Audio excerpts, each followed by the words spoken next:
അവന്റെ മകനും ഇവന്റെ മകനും മറ്റവന്റെ മകനും കൂടിയല്ലേ ഇപ്പം മലയാള സിനിമ ഉണ്ടാക്കുന്നു.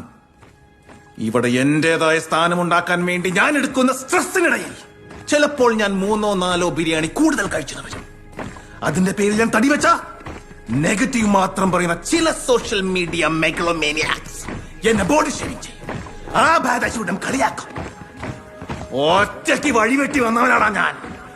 ഒറ്റയ്ക്ക് വന്നവരെ കളിയാക്കുന്നോളാ പാർട്ടികളെ. ഒരുപാട് മെസ്സേജുകൾ നിവിൻ്റെ പോളിവുഡ് സിനിമ ഉണ്ടാവാറുണ്ട്. അത് ഡയറക്റ്റ് ഇൻഡയറക്റ്റ്ലി പലപ്പോഴും കേൾക്കാറുണ്ട്. ബോഡി ഷെയ്മിങ്, ഞാൻ ഒറ്റയ്ക്ക് വഴിവെട്ടി വന്നവനാണ്, മറ്റു സിനിമ ഇതൊക്കെ ശേഷം ഇപ്പോൾ ഭയങ്കര ബോഡി ഭയങ്കര മാറി ഫിറ്റായി കൂടുതൽ യങ് ആയി ഫീൽ ചെയ്യുന്നു. എന്താണ് ഈ വിമർശനങ്ങളെ സ്വീകരിച്ചുകൊണ്ടാണോ ഈ മാറ്റം? നല്ല വിമർശനങ്ങൾ നമ്മൾ സ്വീകരിക്കണമല്ലോ, എന്നാലാണ് നമുക്ക് മുമ്പോട്ട് പോകാൻ പറ്റുള്ളൂ. അതവർ നമ്മൾ നല്ലതാവാൻ വേണ്ടി തന്നെ പറയുന്ന കാര്യങ്ങളാണ്. അപ്പോൾ എല്ലാം നമ്മൾ ഇഗ്നോർ ചെയ്തിട്ട് കാര്യമില്ല. പിന്നെ നമുക്കൊരു സെൽഫായിട്ടുള്ളൊരു കോമൺ സെൻസിലൂടെ നമ്മൾ ചിന്തിക്കണമല്ലോ, ഇങ്ങനെ പോയാൽ ശരിയാവില്ല, അല്ലെങ്കിൽ കുറച്ച് ഫിറ്റ്നസ് നമ്മൾ ശ്രദ്ധിക്കേണ്ടതായിട്ടുള്ള കാര്യങ്ങളുണ്ട്. അതൊരു വിമർശനങ്ങൾ കേൾക്കുകയും വിമർശനങ്ങൾ ആക്സെപ്റ്റ് ചെയ്യുകയും സെൽഫായിട്ട് അത് ഉള്ളൊരു ഇത് അപ്ലൈ ചെയ്യുമ്പോൾ അത് തനി അതിലേക്ക് ട്രാക്കിലേക്ക് വരും. അത് പല കാരണങ്ങൾ കൊണ്ടാണ്, പക്ഷെ അത് ഇപ്പോൾ എനിക്ക് തോന്നുന്നു കുഴപ്പമില്ലാതെ പോകുന്നു.